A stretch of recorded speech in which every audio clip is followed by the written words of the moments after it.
শুকনো পাতার মর্মর শব্দ ছাড়া এখন আর এখানে কিছুই নেই, যেন শুনশান নীরবতা।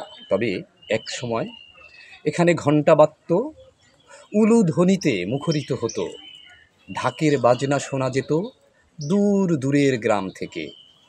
এই যে নকশা দেখলেই বোঝা যাবে কতটা প্রাচীন। এই নকশায় এখন আর কিন্তু কোনো স্থাপনা তৈরি হয় না। আর এই যে ইট, এই ইটগুলোও কিন্তু এখন আর পাওয়া যায় না।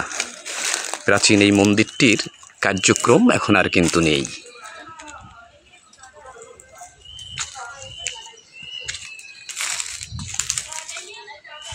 আসলে এভাবেই হয়, ঐতিহ্য আস্তে আস্তে হারায়, তবে ইতিহাস থেকে যায়।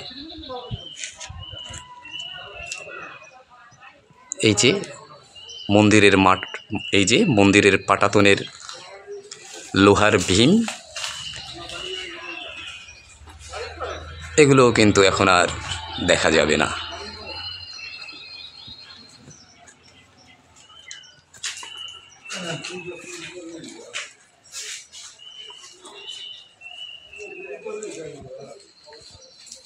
ঝালকাঠি জেলার পোনাবালিয়া ইউনিয়নের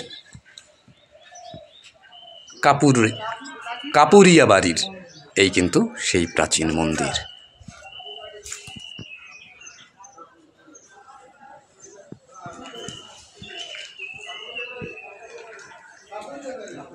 এই যে মার্বেল পাথরের নকশা। স্থানীয়রা জানান যে এটা ছিল কাপুরিয়া বাড়ির দুর্গা মন্দির।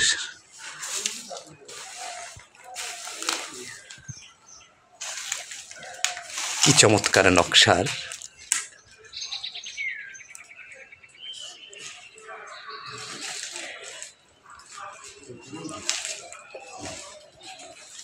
জানা যায় যে দিল্লি থেকে